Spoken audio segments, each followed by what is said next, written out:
இந்த மெரினால நம்ம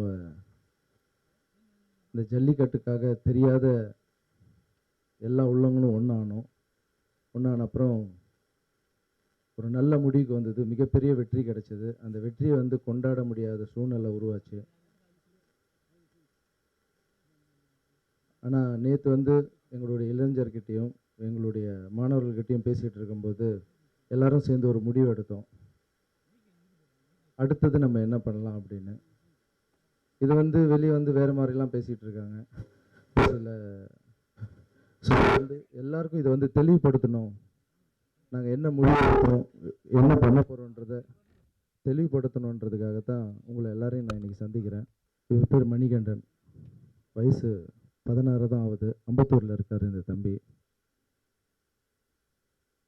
இவர் பார்த்தீங்கன்னா நம்ம போராட்டத்தில் கலந்து பீச்சில் அவர் இறந்துட்டார். அந்த இறந்த விஷயம் கூட எனக்கு தெரியாது. நம்மளுடைய நண்பர்களும் அப்புறம் நம்மளுடைய பத்திரிகை நண்பர்களும் அப்புறம் நம்மளுடைய ஸ்டூடெண்ட்ஸ் இவங்க தான் எனக்கு இந்த தம்பி இப்படி இறந்துருக்கான்னு காலையில் எனக்கு சொன்னாங்க. ஒரு 8 மணிக்கு சொன்னாங்க. சொன்னோன்னே வீட்டு அட்ரஸ் எங்கன்னு கேட்க சொன்னோம். கேட்டால் அம்பத்தூரில் இருக்குன்னு சொன்னால் போய் வீட்டை போய் பார்த்தேன். அந்த பையன்தான் இவர். இந்த ஃபோட்டோ பார்த்தோன்னே எனக்கு வந்து ஒன்றும் புரியல. ஒரு 2 நிமிஷம் அப்படியே பிளாங்க் ஆகிட்டேன். வீட்டுக்கு போய் பார்க்கும்போது அவங்க அம்மா தையல் மிஷின் வேலை பண்ணுறவங்க. ஒரு சில சந்தேகங்கள்லாம் கூட இருந்தது. இது அந்த போராட்டத்தில் தான் போய் இறந்தாரா அப்படின்லாம் கேட்டேன். அதுக்கு ஆதாரங்கள் அவங்க குடும்பத்தில் இருந்து வந்திருக்காங்க. அவங்களே சொல்லுவாங்க அவங்களுக்கு. ஸோ இதை பார்த்த உடனே எனக்கு என்ன தோணுச்சுன்னா, கண்டிப்பாக அந்த குடும்பத்துக்கு பெரிய பையனாக நம்ம இருக்கணும், நம்ம எல்லாரும் இருக்கணும். நம்ம ஸ்டூடெண்ட்ஸ் கிட்ட நேற்று கேட்டேன். அப்புறம் இந்த மீனவர் குப்பம் எரிஞ்சிடுச்சுன்னு நான் 10 லட்ச ரூபா கொடுக்குறேன்னு இருந்தேன். அது வந்து இப்போ அரசாங்கமே எடுத்து செய்யுது. அந்த 10 லட்ச ரூபா இந்த குழந்தை குடும்பத்துக்கு கொடுக்கலான்னு நேற்று போன உடனே அந்த காலையில் ஒரு 10 லட்ச ரூபாவை அந்த 10 லட்ச ரூபா இங்கே கொடுத்துட்டேன் நான். இது வந்து வெறும் பணம் தான் நான் கொடுத்தது. பட் இந்த குழந்தைய வந்து தமிழ் மண்ணுக்காக, இந்த பையன் வந்து தமிழ் மண்ணுக்காக இறந்துருக்காரு. தமிழ்ன்ற வார்த்தைக்காக இறந்துருக்காரு இந்த போராட்டத்தில். ஸோ இதுக்கு வந்து ஈடே கட்ட முடியாது. இந்த இதை யாரெல்லாம் பார்க்குறீங்களோ அவங்க அம்மாவை போய் நாங்கள் ஸ்டூடெண்ட்ஸுக்கிட்டையும் இளைஞர்கிட்டையும் எல்லாருக்கிட்டையும் கேட்டிருந்தோம். தயவு செஞ்சு போய் அவங்க அம்மாவை பார்க்கலாம். நம்ம எல்லாருமே போய் மீட் பண்ணால் அந்த அம்மாவுக்கு ஒரு மிகப்பெரிய சந்தோஷம் இருக்கும். எல்லோரும் போய் மீட் பண்ண போகிறோம் நாங்கள் எல்லாம்.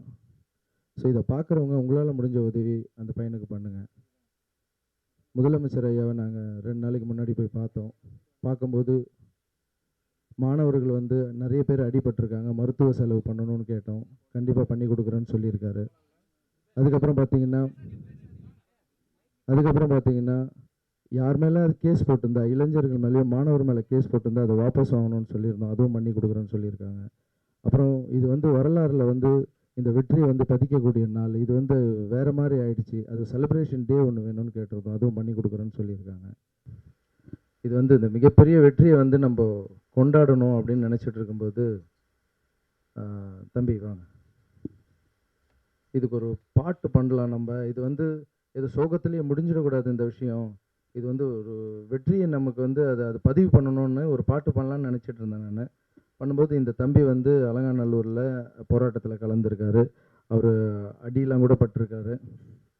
பட் இவர் வந்து பாட்டு பாடும்போது எனக்கு வந்து ஒரு பாட்டு பாடிக்க நீங்கள் கேட்குறீங்களான்னு எனக்கு ஃபஸ்ட்டு வந்து அவ்வளோ சரி பாடுவாரா, நல்லா இருக்குமா இல்லைன்னு சந்தேகம்லாம் அந்த பாடின அப்புறம் எனக்கு ரொம்ப பிடிச்சிருந்து ஒரு சின்ன சின்ன வரிகள்லாம் மாற்ற சொல்லியிருந்தேன். அதை மாற்றிட்டு தம்பி எடுத்துகிட்டு வந்தார். இதுக்கு வந்து சரி மியூசிக் போட்டு அலங்காநல்லூர் 10ஆம் தேதி வந்து இதை நம்ம வாடிவாசல் திறக்க போகுது. ஸோ அது வந்து நம்ம அலங்காநல்லூர் 10ஆம் தேதி ஓப்பன் பண்ணும்போது இந்த சாங் எல்லா இடத்துலையும் ஒரு சந்தோஷமாக பாடணும் எல்லாரும். இவர் கேட்டது நம்ம ஸ்டூடெண்ட்ஸுக்கெல்லாம் கேட்டேன். நேற்று ஸ்டூடெண்ட்ஸ் எல்லாருமே கேட்டாங்க, இளைஞர் எல்லாரும் கேட்டாங்க. அவங்களுக்கு ரொம்ப பிடிச்சிருந்தது. அவங்க இந்த பாட்டு பண்ணலான்னே செலக்ட் பண்ணலாம் அப்படின்னு. உடனே தமன் சாருக்கு ஃபோன் போட்டேன். ஏன்னா நான் நிறைய படம் அவங்க கூட பண்ணிகிட்டு இருக்கிறதால, தமன் இந்தமாரி ஒரு சாங் பண்ணணும், வெற்றி சாங்கு, அது வந்து நீங்கள் எனக்கு பண்ணி கொடுங்கன்னு. உடனே பண்ணி கொடுக்குற மாஸ்டர்னு சொன்னார். ஹைதராபாத்தில் இருந்தார். இதுக்காக தான் அவர் வந்திருக்காரு. இந்த இடத்துல அவருக்கு ஒரு நன்றி தெரிவிச்சுக்கிறேன். வாங்க தமன்.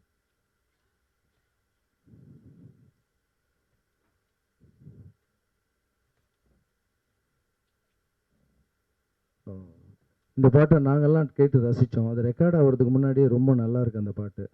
அதுக்கப்புறம் இங்கே வரும்போது நான் ரூமுக்குள்ளே உட்காருக்கும் போதே கேட்டாங்க, மேலே எத்தனை பேரை உட்கார வைக்கணும் சார், எத்தனை சேர் போடணும் சார், இங்கே தலைவன் யாருமே இல்லை, சேரே வேண்டாம், நின்றுக்கிட்டே பேசுகிறேன்னு சொன்னேன்.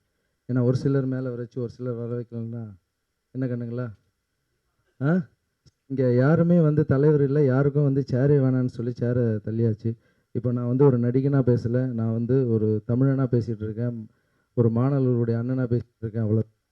ஸோ நேற்று நாங்கள் என்ன டிசைட் பண்ணோம்னா, வேறு எல்லாம் என்னென்னவோ சொல்லிட்டு இருக்காங்க, வெளியே ஏதோ கட்சி ஆரம்பிக்க போகிறாங்க, என் வீட்டு முன்னாடி போட்டெல்லாம் அடிச்சு ஓட்டியிருக்காங்க சார், ஏதோ கட்சி ஆரம்பிக்க போகிறான்னு. எனக்கு வந்து நிறைய பேர் ஃபோனில் என்ன சார் கட்சி ஆரம்பிக்க போகிறீங்களான்னு. ஸோ நேற்று நம்ம நண்பர்கிட்டையும் நம்ம இளைஞர்கிட்டையும் மாணவர்கிட்டையும் பேசும்போது அண்ணே ஏதாவது ஒன்று பண்ணணுண்ணே, நம்ம இது இப்படியே பேசிகிட்டு இருக்காங்கண்ணா அப்படின்னு நேற்று நாங்கள் எல்லாம் சேர்ந்து டிசைட் பண்ணோம். இப்போ எனக்கு பார்த்தீங்கன்னா ராகவா லாரன்ஸ் ரசிகர் மன்றம், நற்பணி மன்றம்னு தனியாக இருக்குது, அது ரசிகர்கள், அது வேறு. 10 வருஷமாக இந்த சோஷியல் சர்வீஸ் பண்ணிகிட்டு இருக்கிறதால ட்ரஸ்ட் இருக்குது, அது வேறு.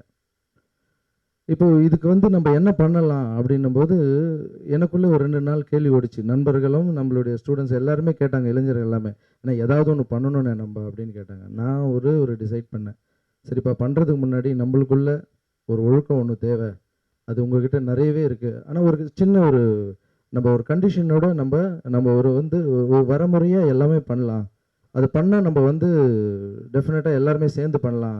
அண்ணன் சொல்கிறது உங்களுக்கு ஓகேனா எல்லாருமே சேர்ந்து பண்ணலான்னு கேட்டேன் நான்.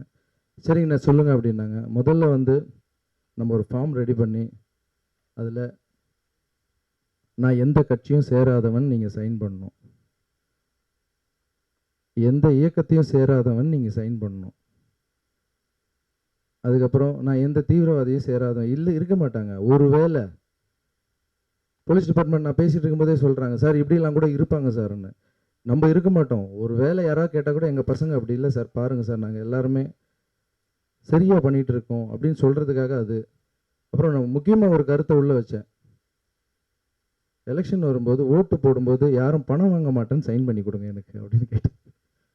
எல்லாருமே நேற்று ரொம்ப சந்தோஷம், ரொம்ப ஹாப்பி. சரிண்ணே இதெல்லாம் நாங்கள் பண்ணி கொடுக்குறோம், என்ன பண்ண போகிறோம், உதவி மட்டும் செய்யலாம். இப்போ நமக்கு நாமே நம்ம உதவி செய்யலாம், உதவி செய்கிறன்ற பாதையில் போகலாம் நம்ம எல்லாருமே.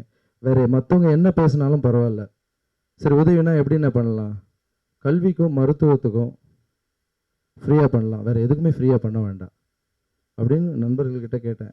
எல்லோரும் அதுக்கு வந்து சரிங்க சார் ஓகே சொன்னாங்க. ஸோ ஃபஸ்ட்டு உதவியாக நம்ம என்ன பண்ணலாம் அப்படின்னு கேட்டோம். நம்ம தமிழ்நங்கை வந்து பானுன்னு ஒருத்தர், எல்லாருக்கும் தெரிஞ்சிருக்கும். அவங்க 7 நாளாக எங்கள் கூட எவ்வளோ கஷ்டப்பட்டாங்களோ, எல்லாருமே நிறைய பேர் கஷ்டப்பட்டாங்க, அதில் அவங்களும் கஷ்டப்பட்டாங்க. பானு இங்கே வாங்கலேன், அவங்க தமிழ்நங்கை பானு, இவங்க பேர் உங்களுக்கு எல்லாருக்கும் தெரியும். அவ்வளோ கஷ்டப்பட்டாங்க. அவங்க பேசிகிட்டே இருக்கும்போது என்கிட்ட ஒரு ஐடியா சொன்னாங்க, அண்ணே இந்த மாதிரி தமிழ்நங்கைங்க நிறைய பேர் வந்து வீட்டிலேருந்து வரும்போது அவங்களுக்கு ஒரு ஷெல்டர் இல்லை, ஒரு இடம் இல்லை வந்து தங்குறதுக்கு. அவங்க தங்கினா தப்பான வழிக்கு மற்றவங்க கூப்பிட்டு போக மாட்டாங்க, அவங்க தங்குறதுக்கு ஒரு இடம் ஒன்று பண்ணி கொடுத்தா, ஒரு பில்டிங் ஒன்று கட்டி கொடுத்தா, நான் அம்மாவாக இருந்து நான் பண்ணி கொடுக்குறேன்னு அப்படின்னு சொன்னாங்க. சொன்ன உடனே எனக்கு ரொம்ப ஐடியா, இது இதில் இந்த ஐடியாவில் 1% கூட எங்களது யாருதும் இல்லை, என்னதும் இல்லை, எல்லாமே அவங்களுக்கு தான். நான் ஒரு தாயா மாதிரி இதை பண்ணணும்னு நினைக்கிறேன், ஆனால் எனக்கு ஒரு இடம் வேணும்னா பில்டிங் வேணும்னு சொன்னோம். உடனே நாங்கள் வந்து நம்ம இளைஞர்களையும் மாணவர்களையும் சொன்ன உடனே அதுலேருந்து ஒரு நண்பர் வந்து நான் இடம் கொடுக்குறேன்னு சொன்னார். வந்திருக்காரா? வரலையா? ஓகே. அந்த நண்பர் நான் இடம் கொடுக்குறேன்னு சொன்னார். அப்புறம் நான் சொன்னேன், நம்ம ஒரு டிவியில் வந்து ஒரு ப்ரோக்ராம், தர்மம் தலைக்காக்கம் சொல்லாதே செய் அப்படின்னு ஜி தமிழில் ஒரு ப்ரோக்ராம் பண்ண போகிறோம். அந்த ப்ரோக்ராமில் இதை வச்சு என்னால் முடிஞ்ச உதவி செஞ்சு நம்ம பில்டிங் கட்டிடலாம் அப்படின்னு சொன்னேன். ஸோ முதல் வந்து இங்கேருந்து ஆரம்பிக்குது இந்த உதவி. ஸோ நம்ம எத்தனை பேருக்கு தான் வந்து பாலாபிஷேகம் பண்ணிக்கிட்டு எத்தனை பேர் வந்து நம்ம வாழ வச்சுட்ருக்கு, நம்ம எப்போ சூப்பர் ஸ்டார் ஆகிறது அப்படின்னு கேட்டேன் எல்லாருக்கிட்டையும், இளைஞர்கிட்ட. நம்ம எப்போ சூப்பர் ஸ்டார் ஆகிறது, இத்தனை நாள் நம்ம வந்து மற்றவங்களுக்கு பாலாபிஷேகம் பண்ணோம், கை தட்டணும், எல்லாம் பண்ணோம், நீங்கள் ஒவ்வொருத்தரும் சூப்பர் ஸ்டார் ஆகணும்னு சொன்னேன். அதுக்கு என்ன பண்ணணும்னு கேட்டாங்க. ஒரு சில ஹெல்ப்பு என்னால், உங்களுக்கு என்னெல்லாம் ஐடியா இருக்கோ சொல்லுங்கள், இப்படி பண்ணலாமான்னு அதையும் நான் ஏற்றுக்கிறேன். அப்புறம் நான் சொல்கிற ஐடியாவும் கேளுங்க. என்ன ஒவ்வொரு ஏரியாலையும் இப்போ நான் வந்து ஸ்லம்மில் இருக்கிற குழந்தைங்கள கான்வென்ட் ஸ்கூலுக்கு படிக்க வச்சிட்ருக்கேன். அந்த ஸ்லம்மில் இருக்கிற குழந்தைங்கள கான்வென்ட் ஸ்கூலுக்கு அப்பா 10,000 ரூபா கட்டினா நாங்கள் 10,000 ரூபா கட்டணும். இது நான் மட்டும் இல்லை, நிறைய பேர் உதவி செஞ்சிட்ருக்காங்க. ஸோ அந்த குழந்தைங்களுக்கு ஈவினிங் டியூஷன் எடுக்கலாம். எல்லாருமே ஒரு அண்ணனாக தேர்ந்தெடுங்க. நீங்கள் ஈவினிங் வீட்டுக்கு போயிட்டு, இப்போது கான்வென்ட் வந்து படிச்சுடுவாங்க, வீட்டுக்கு போகும்போது டியூஷன் ஈவினிங் இருக்காது. அந்த 200 பசங்க டியூஷன் எடுக்கலாமா அப்படின்னு கேட்டேன். கண்டிப்பாக பண்ணலான்னு. அந்த 200 பசங்க மட்டும் இல்லை, காலேஜ் ஸ்டூடெண்ட்ஸ் எங்கெல்லாம் இருக்காங்களோ அங்கே இருக்கிற அந்த பக்கத்தில் இருக்கிற குழந்தை ஈவினிங் டியூஷன் எடுக்கலாம். அப்போ எடுக்கும்போது என்ன நடக்கும், அந்த அந்த ஏரியாவில் நீ யாருன்னு தெரியாது, ஒரு குடும்பத்துக்கு போய் நீ போய் டியூஷன் எடுப்ப, எடுத்துகிட்டு வரும்போது யார் இந்த பையன் புதுசாக வந்துட்டு போகிறானே அப்படின்னு கேட்பாங்க. கேட்கும்போது இல்லைங்க அந்த வீட்டில் இருக்கிற பையனுக்கு ஃப்ரீயாக வந்து டியூஷன் எடுக்கிறாங்களாம்னா உன் மேலே ஒரு பெரிய மரியாதையே வரும். ஒரு வேளை அவங்க வீட்டில் எதனா ஃபங்க்ஷன் நடக்கும்போது அந்த அண்ணனை கூப்பிடுங்கன்னு கூப்பிடுவாங்க. ஸோ உறவு வந்து ரொம்ப நல்லா இருக்கும் அதை பார்க்குறதுக்கு. அப்படின்னோடனே எல்லாருமே சரிண்ணே ஓகே நான் டியூஷன் எடுக்கலாம். ஸோ இந்த மாதிரி நல்லதுக்கு பண்ணலாம். வேறு மாதிரி ஏதாவது விவசாயத்துக்கு ஏதாவது ஹெல்ப் தேவையா ஹெல்ப் பண்ணலாம். ஸோ இது வந்து கட்சியை எடுத்துகிட்டு போகாமல் இது வந்து ஒரு நல்ல பாதையில் கொண்டு போகலான்னு சொல்லி நேற்று எல்லாரும் டிசைட் பண்ணுது. இது மட்டும்தான் சார் டிசைட் பண்ணோம், நீங்கள் வேறு எதுவும் தப்பாக எடுத்துக்காதீங்க. வெளியே நாங்கள் வந்து ஏதோ ஒரு ப்ரெஸ் மீட்டு ஸ்டூடெண்ட்ஸோடு சேர்ந்து மாணவர்களோட இளைஞரோட வைக்கணுன்னொன்னே உடனே அரசியல் ஸ்டார்ட் பண்ண போகிறாங்களான்னு கேட்டுடுறாங்க. ஸோ அது அது எங்கள் நோக்கமே இல்லை. நல்லது பண்ண போகிறோம். இப்போ பாருங்கள் ஒரு பையன் இறந்துருக்காரு, அவருடைய வீட்டுக்கு போகிறது, அவருக்கு நல்லது பண்ணுறது, அப்புறம் இந்தமாரி பாட்டு இப்போவே பார்த்தீங்கன்னா அவருக்கு ஒரு நல்ல லைஃப். அந்த அந்த அந்த எழுத்தாளருக்கு அவர் வந்து இந்த பாட்டு எழுதினாருன்னா அடுத்த சினிமாவில் கூப்பிடுவாங்க. ஸோ நல்லதுக்கு பண்ணுறதுக்கு மட்டும்தான் ஸ்டூடெண்ட்ஸை வந்து நம்ம பயன்படுத்தணுமே தவிர வேறு எந்த விஷயத்துக்கும் இல்லை. இதில் வந்து சேரணுன்னா, இதில் வந்து நல்ல விஷயங்கள் பண்ணுறதுக்காக சேரணுன்னா நீங்கள் பண்ண வேண்டியது ஒன்றே ஒன்று தான். நாங்கள் எந்த கட்சியிலும் இல்லை, எந்த இயக்கத்துலையும் இல்லை. உங்களுடைய கார்டு அதெல்லாம் நீங்கள் இங்கே பதிவு பண்ணிங்கன்னா கண்டிப்பாக நீங்களும் சேர்ந்து நல்லது பண்ணலாம். இதுக்கு வேறு எந்த எந்த ஒரு பின்னோக்கமும் இல்லை.